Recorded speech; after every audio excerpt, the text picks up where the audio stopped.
Hello and welcome to the Avrum Rosensweig Show.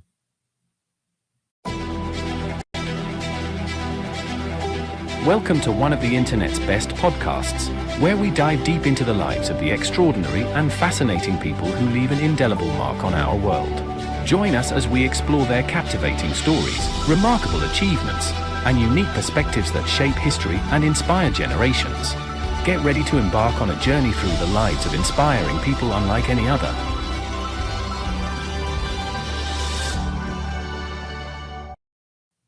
Hello, folks. Welcome to the show. My name is indeed Avrum Rosensweig, and the show today is sponsored by Dr. Michael Silverman in memory of his mother, Marcy Silverman, who has always had a wonderful sense of adventure, courage, and bravery to follow her dreams.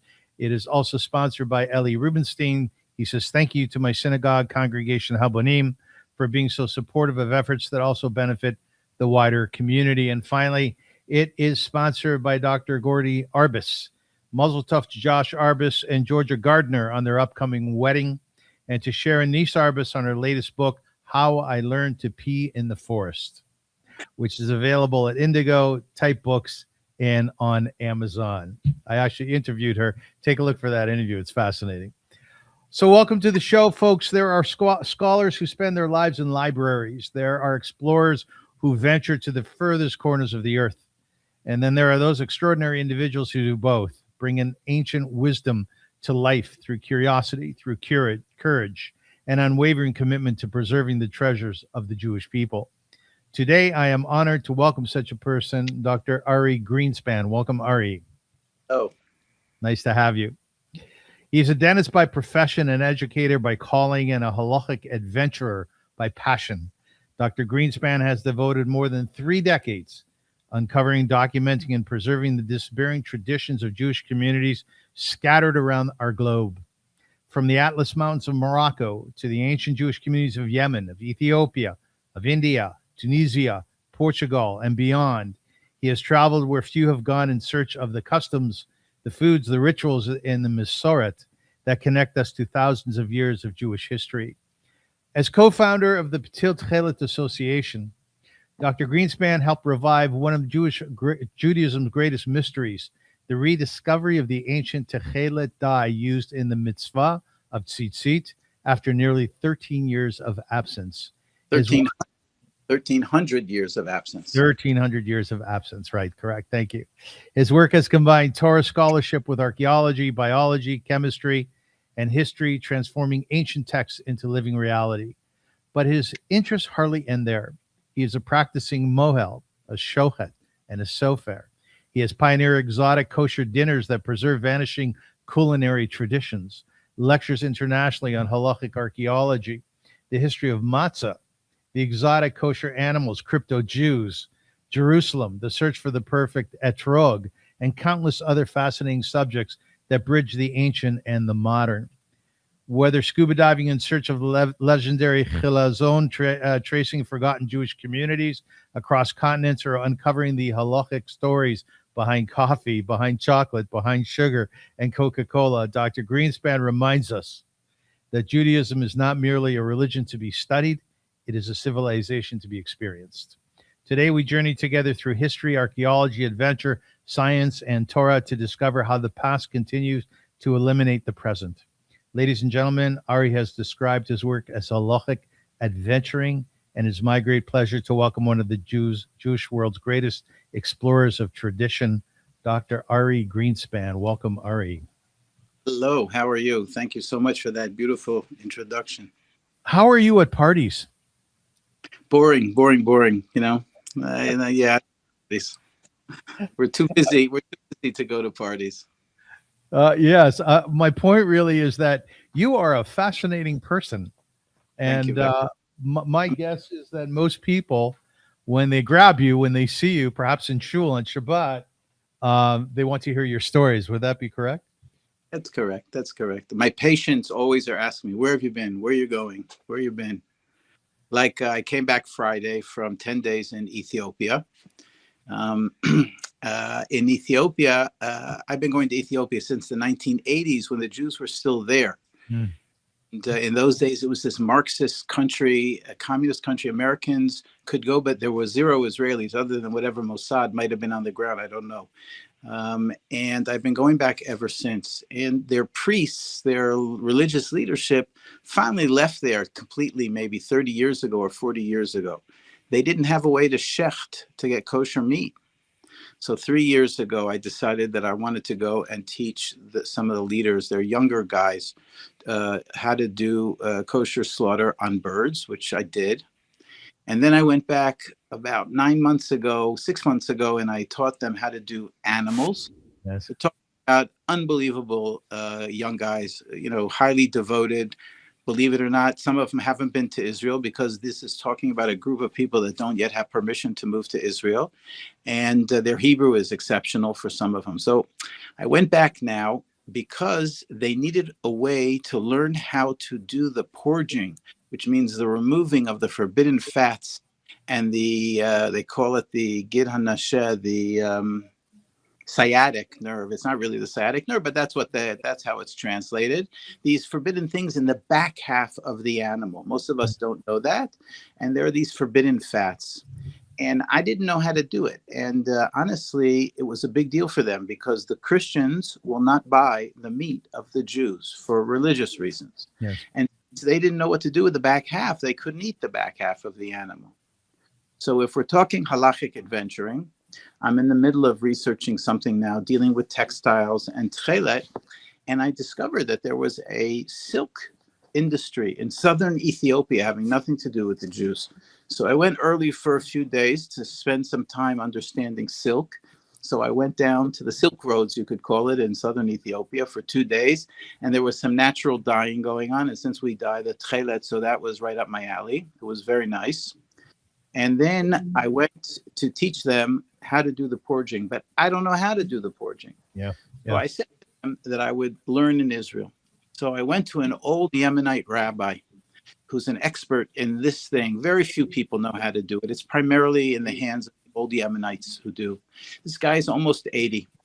And I explained to him what I wanted. And he said to me, why are you going to learn it from me? Why don't you take me to Ethiopia? So I took this 80-year-old Yemenite rabbi to Ethiopia. And my 10 guys were waiting for us up in Gondar in the north of the country. But wait a minute, we had some surprise guests, or not so surprise guests, one of whom is the present rabbi of Nairobi, Kenya. Let's just understand. We have Ethiopia, and then south of Ethiopia is Kenya, Yes. and then south of Kenya is Tanzania. Okay. Yeah. So I taught him how to do Ari, sorry to interrupt. Just go move center a little bit, if you will. Okay, good. Is that okay? Yeah, much better. Yes. So he showed up because he wanted to learn animals. Now, the previous rabbi of Nairobi, I taught birds too also because there was a need there in Nairobi. He's now the rabbi in New Zealand. He flew in from New Zealand for the 7 days to learn how to do it. And finally, the most interesting character of them all is a Jew who grew up in Tanzania. Now, Tanzania is an interesting country. In the 60s, it became independent from England, and it became virulently anti-Jewish and Muslim, anti-Israel. Yes. Now, there were 200 or 300 Jews living there, and they were all from Yemen. They came across the Red Sea to do business. And in fact, up and down the east coast of Africa, there were shuls of these Yemenites. Anyway, they all had to go underground. It was too dangerous. This guy, Yehuda, grew up in his house with his religious father, a shochet, and his religious grandfather. And he grew up a religious Jew, but on the outside, he was Muslim. Anyway, he became a lawyer, and at some point, he sort of came out and said, I'm Jewish. He built a shul in front of his house, a mikveh in front of his house, and Yehuda came up to learn how to do shchita, which his father did until he died 13 years ago. Fascinating. Welcome to a little bit of the exciting and unusual sort of halachic adventuring that we do. How do you feel when you're central to that? What runs through your Jewish mind? That's a really good question. I really never think about like the ripples that it has. Yeah. But one of the guys who was there sent me a most beautiful thank you just now. And he said, you don't understand, you're touching people all over the globe. And when I think about it, yeah, I've taught a handful of people shechita, more than a handful. And these are people that have shechted kosher meat for Jews all over the globe. Yeah. There are ripples, and ripples on ripples. And who knows, who knows where that goes. Do you have a long baby fingernail? No. What's that for? Yeah, that would be in reference to what they did in the Beit HaMikdash, right? No. We have lots of shechita knives. Here, I'll show you a knife.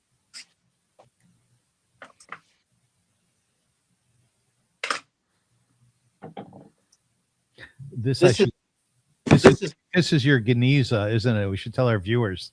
Yeah, give us context where you are now.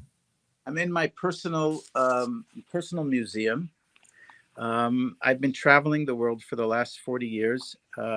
My best friend and partner and chavrusa and shchita partner, we started when we were 18. Yeah. His name's Tavsky, and we've been traveling the Jewish world. And about 25 years ago, we were asked to start writing articles for the Haredi ultra-Orthodox magazine Mishpacha, and they pretty much pay for wherever we would like to go. So, like, we're in a museum here. This was from Alexandria, Egypt. This is from Turkey, an ancient lamp. And you can see that we have a very large collection of Judaica from the entire world here. This sign that you see here is from a shul of the Bnei Menashe community, which are Asian Jews, way far away from the far east in India. This Torah is maybe a 700-year-old Torah. Wow. From Afghanistan that I found thrown out on a floor in Uzbekistan. Wow. This is a matzah oven from the secret crypto Jews of Belmonte, Portugal. And of course, the list goes on. This is, for me, the most important piece that I have here. This is a list of names in both English and Amharic, which is the language of the Ethiopians. But I don't know if you can see what it says on top. It's so meaningful. In memory of our loved ones who died on the way to join our families and the rest of the Jewish people in the land of Israel. Magnificent. And there were 13 of these in the synagogue in this compound where these Ethiopian Jews live in Addis Ababa. I was there for this past Shabbat, 2 Shabbatot ago I was there. And every time I came back, I saw that a few were missing. One time I came back and saw there were 3 missing. And I said to them, what happened? They said a goat ate them. And I knew that they were going to be lost. And I knew how important that was historically. So I finally, after lots and lots of requesting, I got them to give me one, which they did. In any event, is it cool with the locals and the government for you to take that stuff home? Yeah, that's not considered to be anything that's important. I mean, there are other things that I have that are important. This I wasn't allowed to take home. This is actually a Christian book. Yeah. The 300-year-old Christian book from Ethiopia, handwritten. I was once in one of the monasteries there. I'll show you the book in a minute. I was once in one of the monasteries there, and I had a translator. This was on an island where no women were allowed because only men, what do you call them, monks were on the island. And there was a huge ancient book. And I asked the translator, what's the book? So I hear him ask the monk. He said to him, Abba, which in Hebrew means father, right? Yes. Because Amharic is a Semitic language. So some of the words carry over. So he said, Abba, and I heard him say, whatever, what's the book? And I heard the monk answer back, Mizmorei LeDavid, the Psalms of David. Yes. So this is a book, handwritten on parchment. And at the beginning of each chapter, let me see if I can find one. Yeah, it's aesthetically, it's lovely. Yes. It's illustrated, right? And with black and red ink. And this is Mizmorei LeDavid. These are the Psalms of David. that the church in Ethiopia is one of the oldest branches of the church. Yes. All right. The first branches of the church. And as a result, they have all of these ancient traditions. But here's something cool. If you look at the back of this book, you can see that somebody who wasn't a scribe wrote something. Can you see that? Yes, and I can. if we turn the page, you can see that some point there's something that's like a smudge there. Yeah. What is that? That is, this is the last will and testament of the guy who owned this book, donating the book where he wanted to. And what's the smudge? The smudge is his fingerprint. That was how he signed his name. It's crazy. Ari, when you see that and when you hold that and when you touch that, when you read it, especially the first time, what's your relationship to that man? That's a really good question. I'll tell you something. There are 2 or 3 Jewish travelers. I'll come back to that in your thing in a minute. There are 2 or 3 Jewish travelers that particularly I'm fond of. One it's never been translated to English. His name is the Even Sapir. And in 1860, he left Israel to collect money for Israel. And he traveled from there to Egypt, from Egypt across the Red Sea, spent 6 months in Yemen, 6 months in India. He went to Sri Lanka. He went to Singapore, 1860. He went to New Zealand. He arrives in New Zealand the week of Purim. And he asked the Jewish community, do you have a Megillah? And they said, no, we don't. He said, okay, no problem. I have a lot of parchment because I was planning on writing a Torah on the boats while I'm traveling. And he wrote a Megillah, which is now in Hobart, Australia. Like, we even know where it is. Anyway, I feel a connection to that guy like he was my brother, or like if we were alive at the same time, we would have been best friends. And it's a really unusual thing. You know, sometimes you go into these communities, like in Croatia, there's a town called Split. Split was a Roman town. In fact, Diocletian, the emperor, retired and he built his retirement castle there. And there's a shul there from about the year 1500. So just after the expulsion from Spain, the Jews started coming across Europe, particularly into the Balkans, because the Balkans at that point were almost part of Turkey, which welcomed the Jews. Anyway, I'm sitting in that shul on a Friday night, and it's just me and my buddy. And you know, you think about who sat here and what did they do, and what things were wonderful and what things were terrible, and what was life like, and you know, did they learn Torah? Did they not learn Torah? Who did the circumcisions? Who did their shechita? Well, these are the things that and I sort of feel a connection sometimes to these people. I don't really discuss it. You're the first person to ask me, but I definitely feel that. Let me think. I'm trying to think of other places. You know, in that same castle, the head of the Jewish community, who's married to a non-Jewish guy, the non-Jewish man was the head of the archaeology of the town. It's a very significant town in terms of the history of Croatia.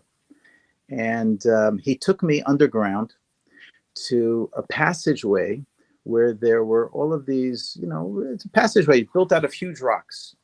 And evidently in the old days, the rock masons would mark their rocks with their name or with a symbol of their name in order to get paid. In other words, Mr. Square or Mr. Star, whoever, you know, put a star as his name, because they didn't write necessarily, right? So he did 4 rocks. He would get paid for 4 rocks. There were 13 menorahs on these rocks. And you think about, okay, so who was the Jewish rock mason that chose to use a menorah, you know? And there they are for 2,000 years or 1,500 years underground in the town of Split. It's a mind-boggling thing. I also think a lot about and we've all experienced it, you know, especially if you're a Jewish traveler and you seek out the Jewish communities, a certain connection with people that you meet. But if you're religious in particular, okay, so there's a much closer connection that you make with people. And it's clear that you show up someplace for Shabbat, they're happy to have you for a meal or put you up. And all of a sudden, you're not a visitor, you're not a tourist, but you're a member of the community. Your mishpacha, your family. And it is one of the most amazing things in the world.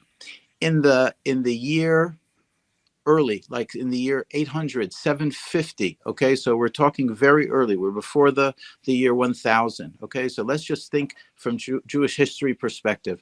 Let's say, for argument's sake, the Talmud is completed around the year 500. Okay.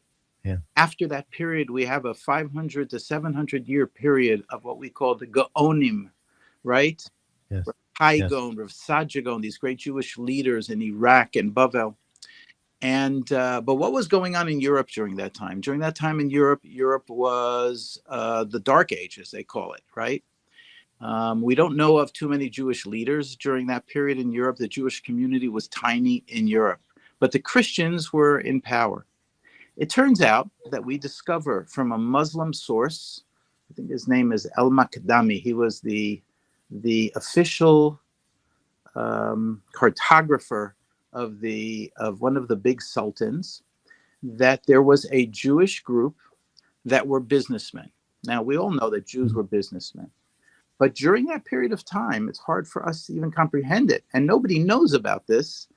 The Christians did not let Muslims into Christian Europe, and the Muslims did not let Christians into the Muslim world. However, the Jews were able to pass easily, which means that the incense that the church used, which is tons of incense, had to be brought from Africa and Saudi Arabia and Oman into Europe. The jewels that were bought by the Christian kings had to be brought there. The metalworks, the swords that Europe excelled in, and the beautiful what are they called? Mink, not mink, but furs and things like that didn't exist in Persia, had to be brought to Persia. And for close to a 300-year period, you had the Jews that dominated. And what gave them the small number of men their ability was the language. They could go anywhere in the Jewish world and speak Hebrew. They could go anywhere in the Jewish world, put on tefillin and a talit, and fit in instantly.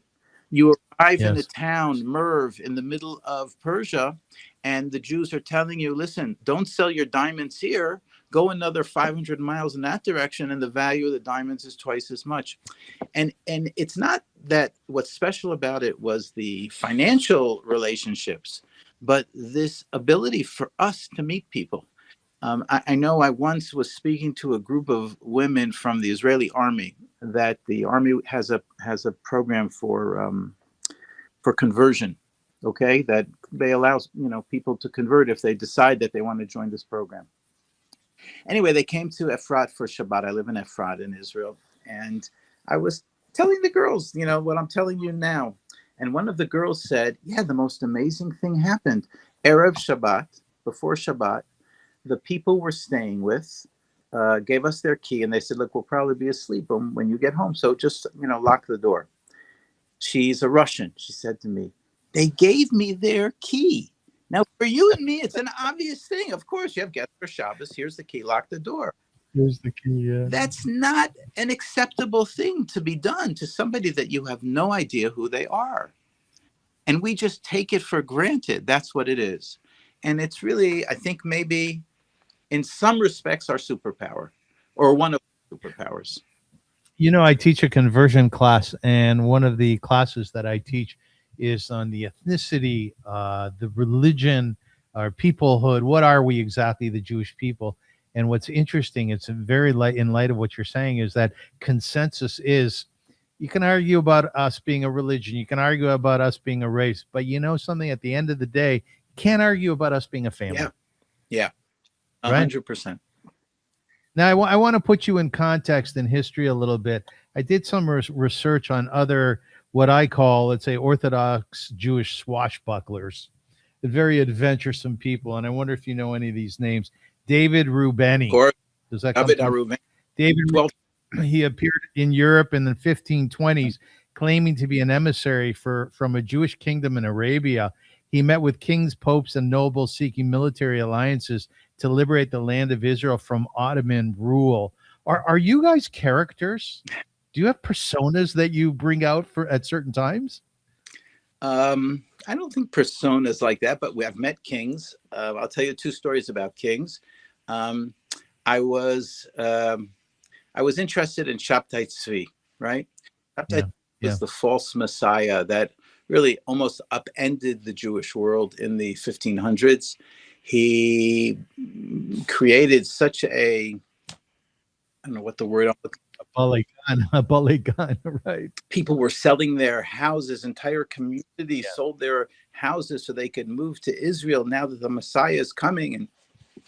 And in the end, what happened was he was a false Messiah, and the Sultan in Turkey heard that this business was going on, and he came to the Sultan, and the Sultan said to him, "Well, listen, either accept Islam or I'm going to kill you." So he accepted Islam. So naturally, all of his students and believers, tried to develop some sort of a Kabbalistic understanding of what he was switching. It was just yeah, exactly. And that said it so well. That said it really well. Okay, so the king, the Sultan, sent him to be in a castle not in Albania, adjacent to Albania. And right now I'm blanking on the name of the country. Next country. Okay.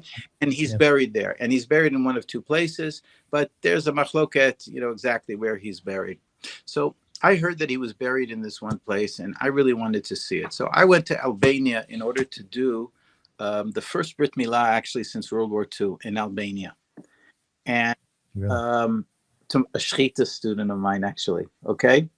And we went to the adjacent country. I forget now what it's called. And we were told that he's buried in a very ancient house. And the two people that are believers live next door to him. Now, earlier than that, my buddy and I had gone to spend a Shabbos in Izmir, Turkey. Okay, Izmir, Turkey has ancient Jewish community, going back way before the expulsion from Spain, but many shuls from the period just after the expulsion from Spain in the 1500s. And while we were there, it's also the birthplace of Shabtai Tzvi. So we somehow made a connection to speak to a Shabtaist. And as it happened, he's a dentist, I'm a dentist. We went to visit him on Shabbos afternoon, and he showed off when we came in. He says, "You see these two Bibles? There's a Quran and a Bible. Look, the Quran is not used at all, but the Bible is used." So I said to him, "So you believe in Shabtai Tzvi? Like, really?" He says, "No." He says, we're not allowed to say that we believe. There are 7 rules to being a Shabtaist. And one of them is you're not allowed to say you believe in Shabtai Tzvi. I didn't know. He says, my sister does, my brother does, my mother does, but I don't. Okay, fine. We arrive at Shabtai Tzvi's supposed final resting place. It's a very, very old building from the 1500s. And we knock on the door, and this little girl comes out. And we say, "Okay, can we speak with your mother?" We had a translator. So the mother came out. I said, "We'd like to know if you can open up the gravesite of Shabtai Tzvi." She says, No, we don't have the key. I said to her, "Look, I came from Israel and this and that, and I just arrived from the plane. I really need to see it." So she went inside and she got her mother-in-law. Her mother-in-law came out dressed like a babushka, an old Russian lady, or an old Muslim woman, with the head covering tied underneath her, her thing. And she came out and she said, "We don't have the key." So I took the hat off my head, and she saw my kippah, and I said to her the following. I said, "I don't believe in Shabtai Tzvi, but my mother does, my brother does, my sister does, and my uncle does." She didn't say a word. She turned around. She went into the house. She came out with the key, and she opened up the grave for us to see. Really? No, is that a persona? I don't know that that's a persona, but what did the grave look like? It was like a Muslim grave. It had it must have been built out of not cement, but out of something like that. It sort of came to a little bit of a triangle on top and came down on the sides, and it had lots of cloths on it. Yeah, lots of cloths.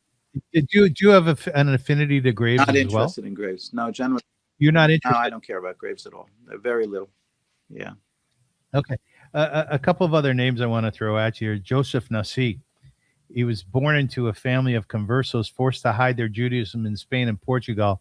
And Joseph Nassi escaped to the Ottoman Empire, openly returned to Judaism, and rose to become one of the empire's most powerful statesmen. He advised sultans, influenced European politics, and even attempted to establish a Jewish settlement in Tiberias. His life combined political intrigue, international diplomacy, and deep Jewish commitment. Does that ring a bell? It rings a bell, but I don't remember the details of him. Yeah. Okay, so an honorable mention here is Benjamin of Tudela. Benjamin of Tudela deserves to be the first one that you choose. Benjamin. Okay, why? Hundreds, traveled across the entire known world. He arrives in. He leaves from Tudela in Spain. It's obviously way before the expulsion from Spain. And what he does is he describes. It's not an exciting book. He describes in great detail every city that he arrives at, how many Jews there were, some of the businesses or some of the things of each Jew. I gave a class on Shavuos this year. You look like you like interesting things, so I had to think. I had to think of something interesting, so I called it Halachic Adventuring in the Straits of Hormuz, and it's the Halachic history of the Jews of the Straits, basically. And all of those islands, every island you hear about America wanting to bomb, Karj and Kish and this and that, there were Jewish communities there. Anyway, he describes, Benjamin of Tudela describes coming into Iraq, going down the Euphrates, arriving in Babylon, the center, and he describes the pomp and pageantry. And then finally, that brings you all the way down to almost what's today's Kuwait, which is in the entrance to the Gulf. And he describes traveling to every city. He was amazing because without him, we would have no idea what Jewish communities lived where and how many people there were in these communities. I just want to do the dedications of the sponsorship for the show one more time. But before I do this, I have a very quick question, which you can answer in short. Are you fascinated by dentistry as well? Yeah, I'm fascinated. Are you? By everything. So anything you do, you have a deep curiosity. Yeah, sure. I try to be a very, very good and expert dentist. Yeah, very much. Are you there? Are you there for your patients enough? Look, my patients all know that I travel. I'm there or I have people who take my emergencies if I'm not around. Okay. And when you're in their mouth, do you tell them tales of where you've been? When we were first starting Tchelet, right, and we were looking for sources of the snails, so every single patient in my chair for a year, probably they got the whole Tchelet story. Really? That's fantastic. Hold that thought. Hold that thought. The show is sponsored today by Dr. Michael Silverman in memory of his mother, Marcy Silverman, who always has a wonderful sense of adventure, courage, and bravery to follow her dreams. I want to introduce you to Dr. Michael Silverman, Ari. He's a Jewish swashbuckler and has been around the world discovering things in the area of medicine. I'll tell you more about him later. It's also sponsored by Eli Rubenstein, fascinating human being. He thanks his synagogue congregation, Habonimi, for being so supportive of efforts that also benefit the wider community. And finally, Dr. Gordon Arbus, also just a superlative person. Mazel tov to Josh Arbus, his son, and Georgia Gardner on their upcoming wedding, and also to his wife, Sharon Nice Arbus, on her latest book, How I Learned to Pee in the Forest, something important for all of us. And it's available at Indigo, Type Books, and on Amazon. So take a look for that. Yeah, go ahead. Bring something over to you.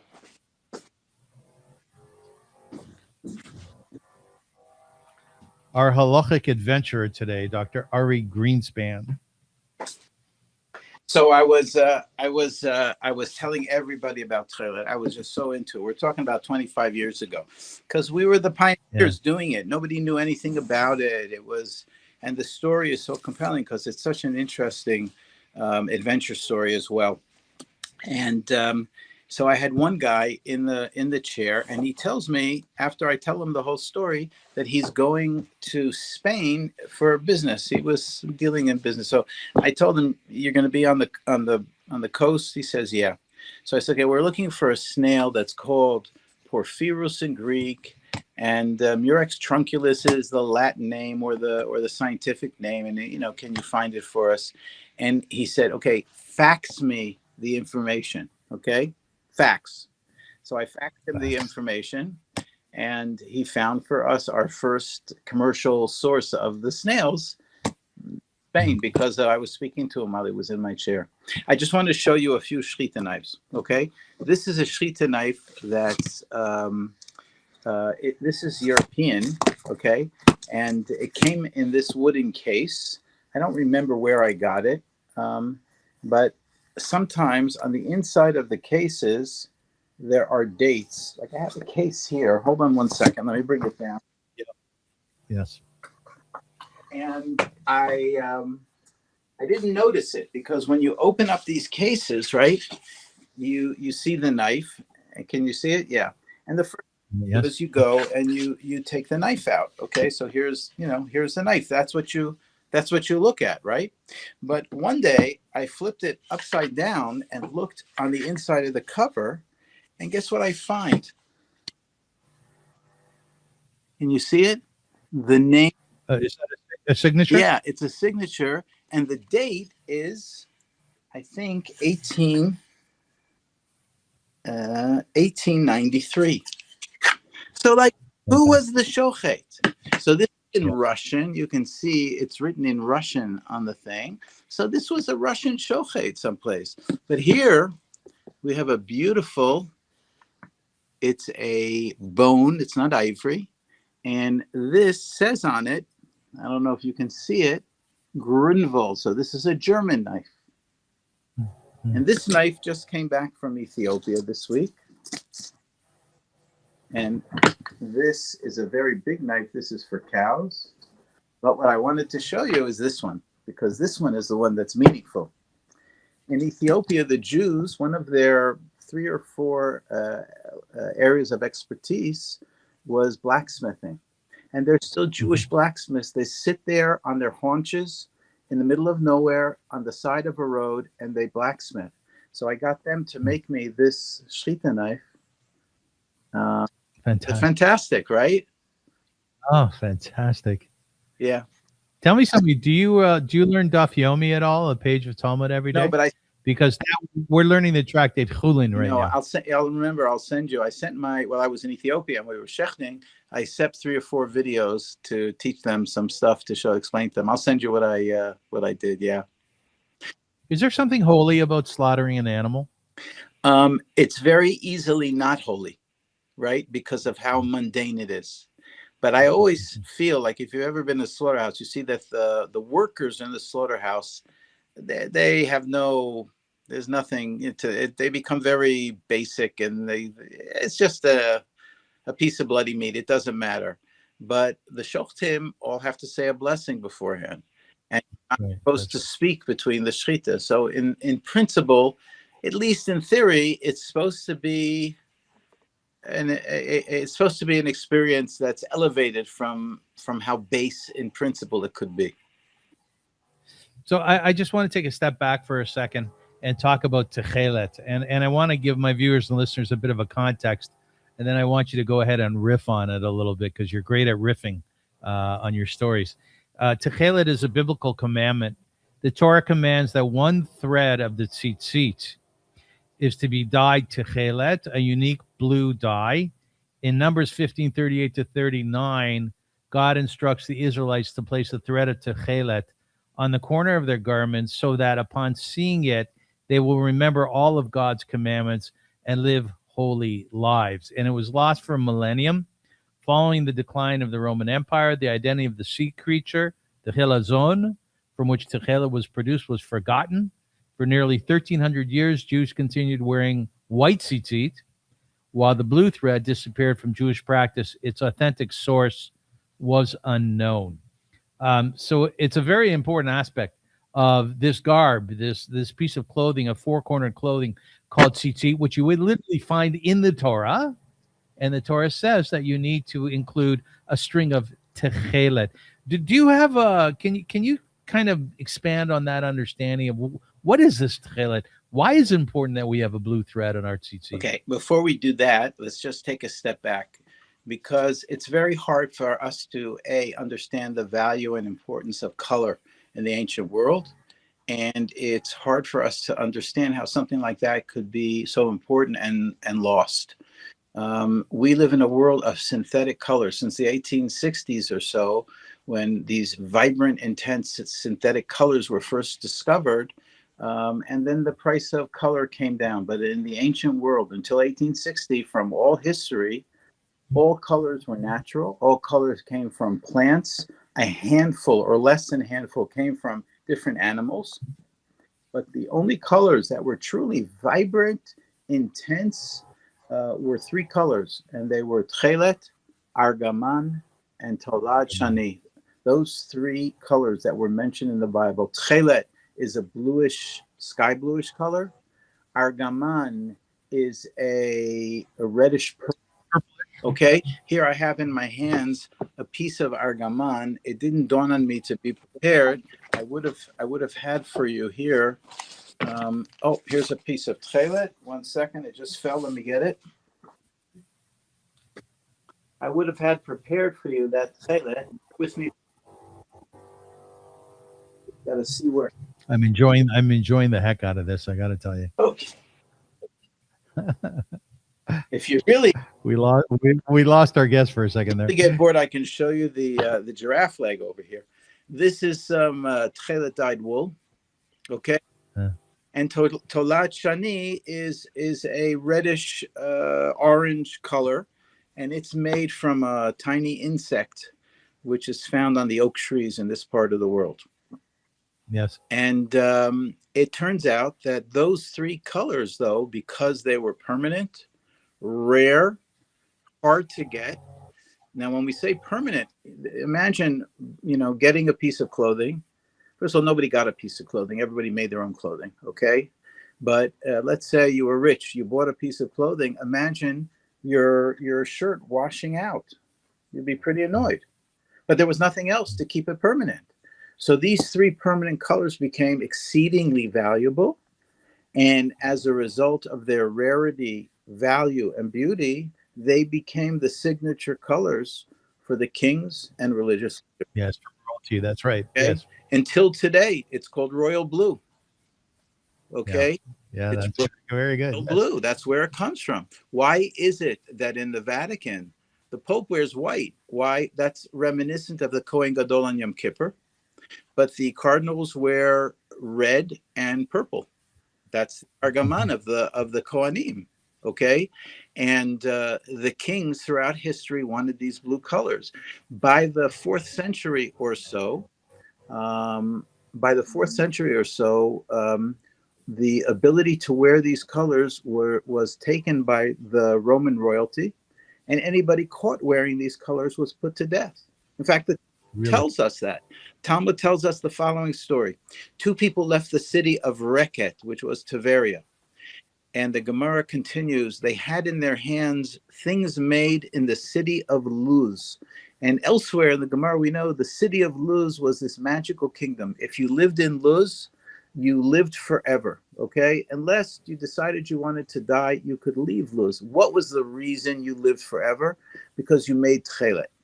Now, understanding that on a historical level, well, if you were making tchelet, when the imperial court took control of all tchelet or argaman production, okay, and you were put to death with it, so that's sort of like this biblical blessing to you that you'll live forever, you needn't worry. Anyway, go back to the original story. 2 people had things made in the city of Luz. Well, we know what that is. The Gemara says, Maininhu, what are those things? Tchelet, it was tchelet. Yarad hanesher v'ratzah lahargam. The eagle landed. The eagle came down and wanted to kill them. What's the eagle? The symbol of Rome, right? Nasanes v'yatzu l'shalom. There was a miracle that occurred and they managed to escape. So here you see this combination of secular history and Jewish history coming together. And as a result, this was valuable, and you put your life at chance at different periods of history by wearing it. And as a result, it began to be forgotten because the secrets of making it and the danger involved certainly became a reason. Finally, there are less Jews or no Jews living in the areas where these snails were found. Most of the Jews are now in Bavel, in Babylon. And to make a long story short, it disappeared from Jewish life somewhat time around the year 750. Comes along Rav Herzog, the first chief rabbi of the state of Israel. Herzog speaks 13 languages, some of them non-spoken languages. Akkadian, Greek and Spanish and French and German and Yiddish and Hebrew and Aramaic and Arabic and no end, And Rav Herzog did what nobody else was able to do. He wrote a doctoral thesis on Tchelet, and it used these 13 languages. He was able to read Aristotle in the original, okay, and Plinius in the original, and the Arabic scholars in the original. And he suggested possibilities for the source of the snails. Comes along the year 1988 or so, and there's an ultra-Orthodox young rabbi by the name of Rabbi Tevger, Elio Tevger, and he started researching this. He said, it seems to me like we should be able to figure out what the source of Tchelet is. And together with a buddy, Joel Guberman somehow bumped into him or found him. He was researching something. And Joel said to me, we need to find these snails and you scuba dive, right? I said, yeah. He said, and you go dive. So I called up my diving partner, Baruch, and the two of us went diving. We did this expedition with the Haredi rabbi and his family and this and that. And Baruch and I brought up, I think, about 60 snails. The first time that anyone religious went scuba diving to find these snails ever, in history, for the sake of making more tzitzis. And we made the first 10 pairs together. Yeah. What was it like to hold them in your hand first time? We weren't professional divers. I was stressed underwater. I heard boats and propellers above me. I didn't know if they were 1 foot above me or 20 feet above me. It was physically exhausting and stressful. But No, that's not the question. It's like the Shrita knife or the book from 300 years ago. You're holding what could be Tchelet in your hands, which has been lost for millennia. What's that like? No, I didn't understand it when I was doing it at that moment. It was too much stress. But I knew that the word chilazon is not a Hebrew word. It's not even really an Arabic word, right? Or an Aramaic word rather. But when we came up, we were then in Akko, and Rabbi Tevger was starting to break open the snails to take out the dye from each snail. And the little Arab kids were running around screaming, Chilzun, Chilzun, like they were yelling it out. Yeah. And it was like, wow, they know what they're talking about. And then to wear it the first time was very, very special. And I have to say, we've now gone from we're into it for 30 years. We went from an original production, and of course, nobody in the Haredi world was interested in looking at us, and there were only a handful of people who were willing to wear it. And now I was in Addis Ababa airport a week ago, and in the shul in Addis Ababa, they're Chagav, the only airport in the world besides Tel Aviv that has a shul. And interesting. There was a group, because a Chabadnik is very smart and arranged a shul there. So there was a whole group of shochtim that arrived from South America on their way back to Israel. So we're in the shul schmoozing about shechita stories, and I start seeing people wearing it. And 3 out of the 10 people that were there, Haredim, ultra-Orthodox, right, were wearing our tchelet. So I have to say, there's it's when you think about things that you've done in your lifetime, this is one of the things that I've merited to have been part of. More involved, less involved at different times, but nonetheless very much part of the whole time.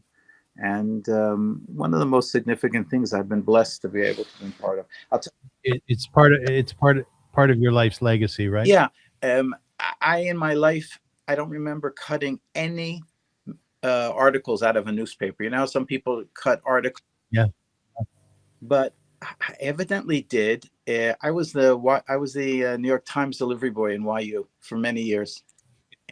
uh, and from high school through college, right? Every morning I got up to deliver the paper.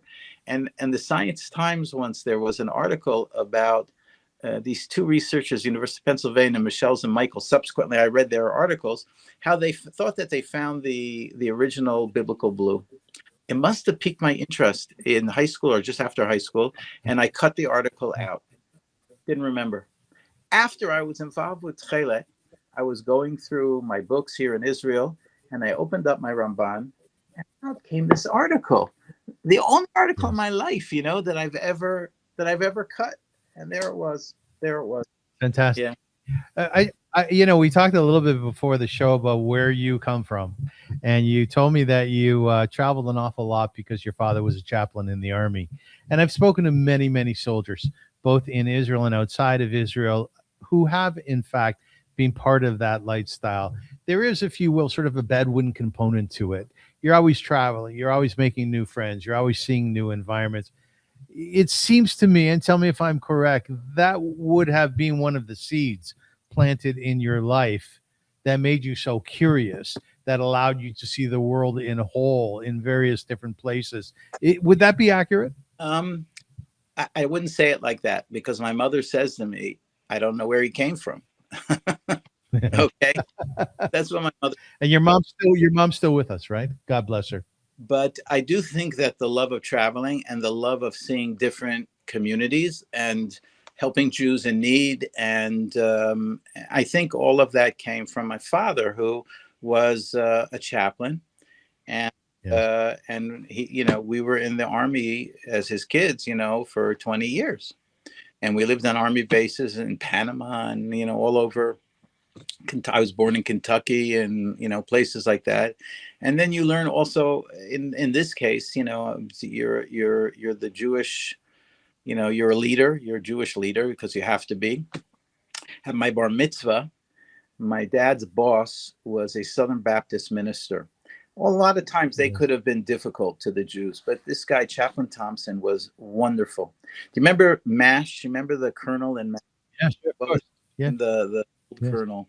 So he was like the old colonel. He literally, his father was in the American Army horse, brigades, and his family went back to the Civil War. And before my bar mitzvah, he called me to his house to give me my bar mitzvah present. My bar mitzvah present were cufflinks made from his great-grandfather's Civil War uniform.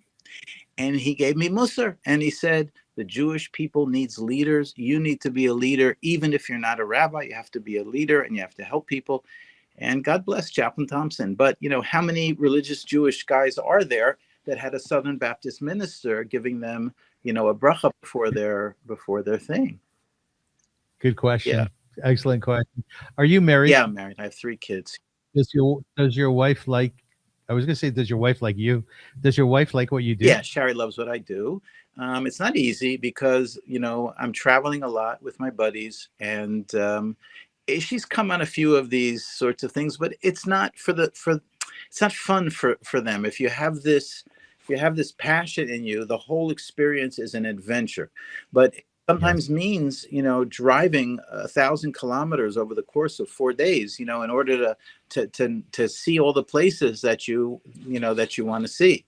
Going to Ethiopia, I took my family to Ethiopia years ago because I wanted them to understand how most of the world lives and to appreciate what we have, But Sherry's wonderful, and she allows me to do this, because if you don't have a spouse that's willing to, then it doesn't happen. Are you a good husband? I could be better. Could be better. Ari, just a few more questions. Tchelet is something which is very beautiful, and there's a lot of discussion around how when you look at blue, it's a reflection of the sky and the sea. And the rabbis talk about this, and they talk about it openly. Similarly, you've done some research into the etrog, which is the fruit that we use on Sukkot together with the lulav.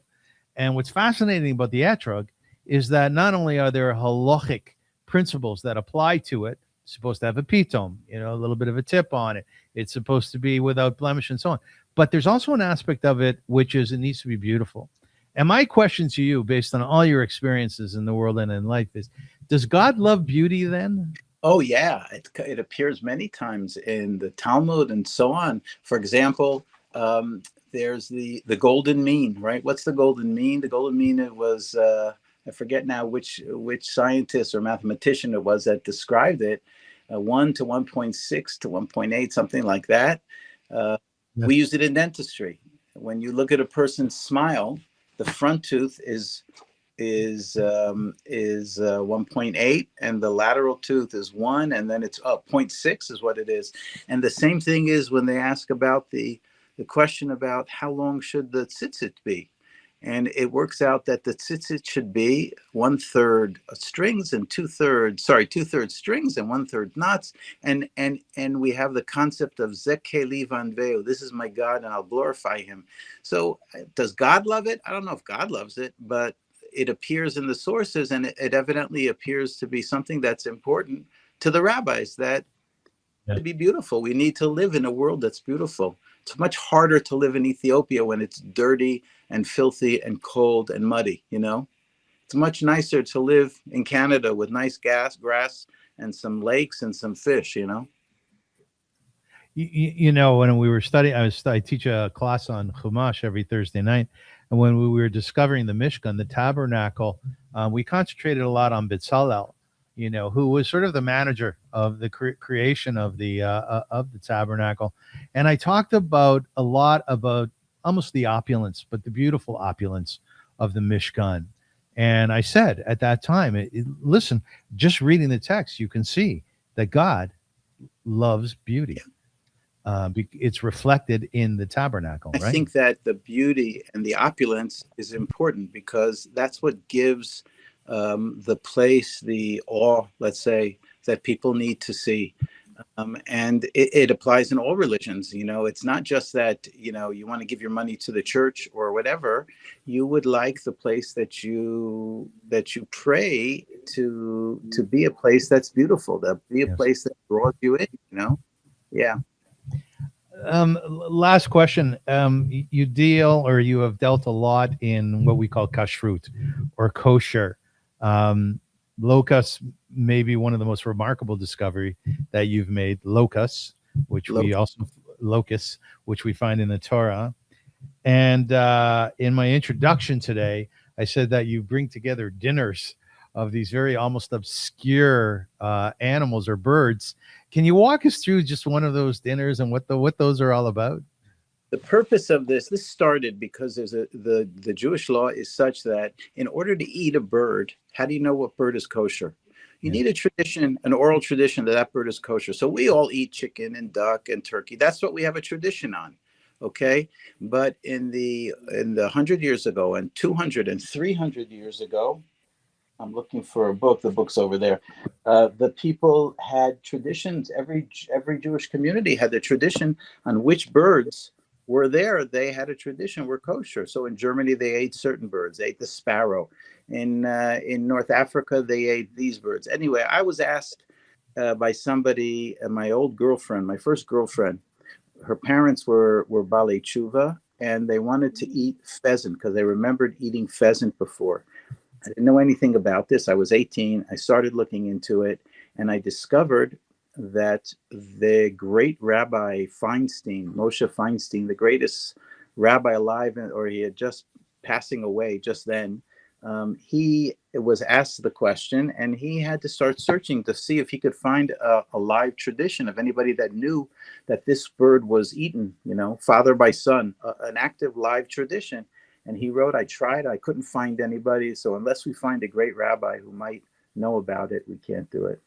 In the meantime, I'm talking about this in the yeshiva, and the guy came over and said, Rav Kapach, who was the chief rabbi of the Yemenites in those days, just mentioned it the other day, mentioned this bird. So we're 18, we're crazy. We go over to Rav Kapach's house and we say, we'd like to slaughter this bird. Can you help us get the tradition? He says, sure, bring me the birds. This is before the internet, before telephones, before anything. I don't know how we heard about a kibbutz in the northern border of Israel. We got in a bus, we drove for 3 hours, we find these two birds.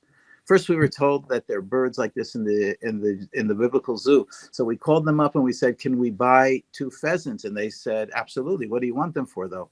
They said, we said to kill them. They kicked us out of the, they kicked us out.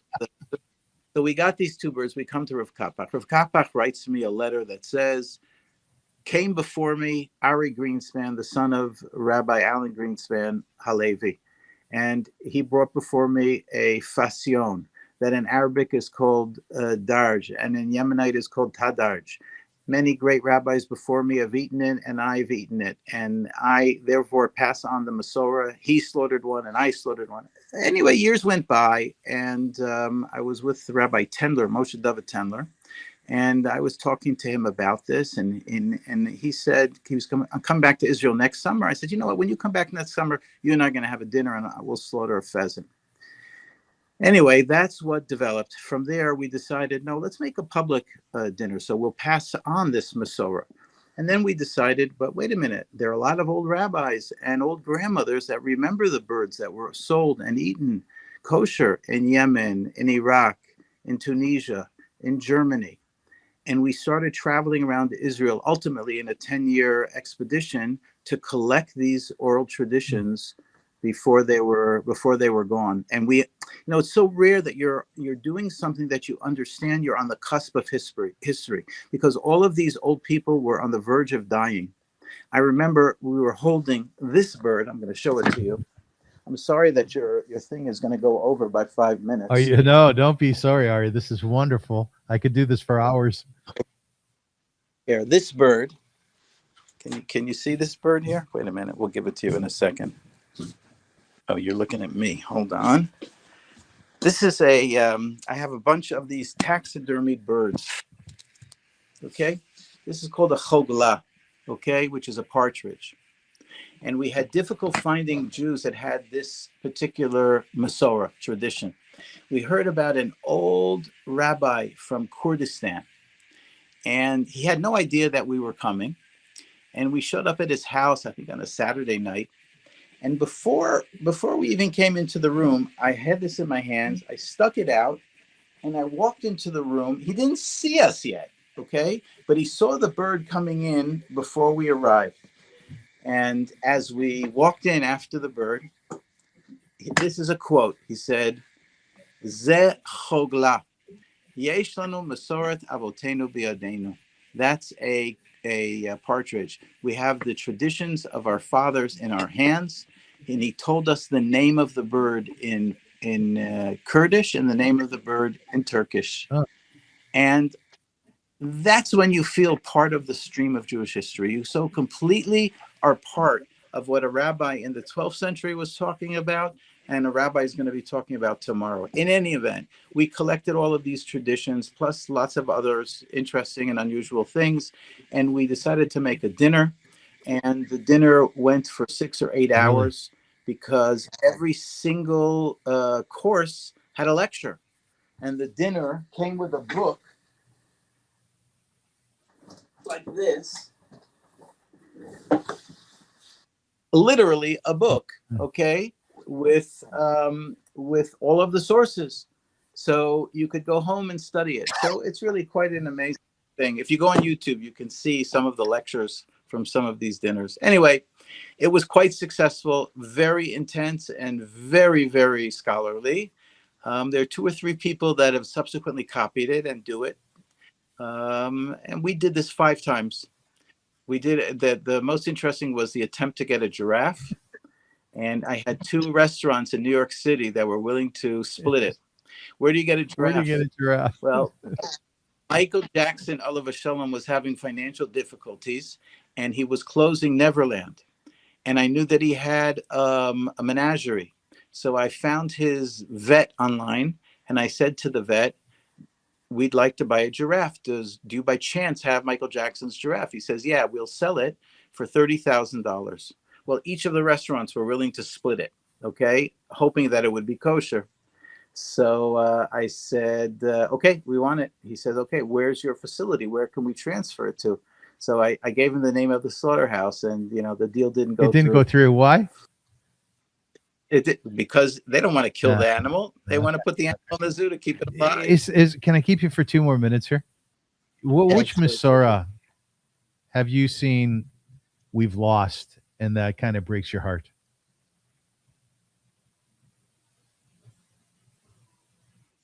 That's a really good question. I think probably the biggest thing that we've lost is the Masorah of Psak, how to make decisions that are not stringent, but rather to be able to look at the halacha in the way it always was. You know, Soloveitchik's brother, Rav Aaron Soloveitchik, wrote something from a hospital bed, and he talks about this. He says the greatest loss from the Holocaust was this tradition of psak. What do we have today? We have books that make lists. This is permissible. This is forbidden. This is permissible. This is forbidden. It's not something that is, I'm trying to remember the words in English, that's inherent within us. We've lost these traditions on how to pass Judaism on in a way that's not black and white. You know, in those days, there's no such thing as the art scroll books that make a list of the things that are forbidden and the things that are permitted. Hilchos Shabbos, no, yes. You learned it from your grandmother. You learned it from your grandfather. That's sad, and that had to do with the destruction of the continuity of the Jewish family. Do you love life? I love life. Not every. Sometimes it's hard. We all face difficulties, and we all face sadness and depression, but overall, I love life. Yes, Baruch Hashem. I want to conclude with a ode to Dr. Ari Greenspan, excuse me, which is being written by AI. I do this for all my guests, so have a listen. There are those who inherit history, and there are those who rescue it. Dr. Ari Greenspan has chosen the latter. While many search for answers within that quiet certainty of libraries, he crossed mountains. He entered forgotten synagogues. He walked ancient alleyways and sailed unfamiliar seas, seeking not monuments of stone, but living fragments of the Jewish soul. I know. Where others saw distance, who they talking about? You. Where others saw distance, he saw memory. From Morocco's Atlas Mountains to the fading melodies of Yemen, from Ethiopia to Portugal, from the islands of the Mediterranean to the streets of Jerusalem, Dr. Ari Greenspan gathered the customs, the voices, the foods, the prayers, the Masorah that time itself threatened to erase. And then there was the sea. For nearly 13 centuries, the thread of Techelet lay hidden beneath its waves, its blue remembered only in the pages of the Talmud and the longing of generations. Yet Dr. Ari Greenspan believed that sacred mysteries are not abandoned, only waiting for those with courage enough to search. Scholar and explorer, dentist and teacher, mohel, shochet, sofer, artist, archaeologist, and what he so beautifully calls a halachic adventurer. His journey reminds us that Judaism is not merely preserved by books alone. It lives in the baker's oven, the craftsman's hands, the diver's descent, the traveler's footstep, the child learning to tie tzitzit, the blue thread binding earth to heaven. Every community he visited, every forgotten tradition he recorded, every question he pursued, declared the same eternal truth. A civilization survives only when someone loves enough to remember. Today we have traveled with Dr. Ari across continents, across centuries, across the landscapes of Torah, science, archaeology, and the boundless curiosity that transforms knowledge into wisdom. May we leave this conversation with hearts a little fuller, questions a little deeper, and eyes lifted like the blue of Techelet toward heaven. For history does not preserve itself, it waits patiently for explorers. Among the finest explorer of the Jewish spirit walks Dr. Ari Greenspan. For that journey and for reminding us that our greatest inheritance is the tradition we choose to carry forward, we offer our gratitude, our admiration, and our blessing. I love that. Thank you so much. Ari, kol hakavod to you. I want to thank you so much for being with me. I appreciate your time, and I think people are going to be blown away by this interview. I must tell you that the essence of my show is to really pat humankind on the back, through inspirational interviews. Why I asked you if you embrace life is because I want viewers and listeners who are watching this who maybe too sad sometimes, maybe too depressed sometimes. I want them to hear about your experiences and embrace it and perhaps take on some of it themselves in their own way, through their own filter, and just love life, man. Right. Just love life. So thank you, Zygazint, as my mother used to say. God bless her soul. And well done to you. You've done a terrific job in life. Until 120, Ari. Amen, amen, amen. You too. Thank Keep it you. up. Take care. Bye.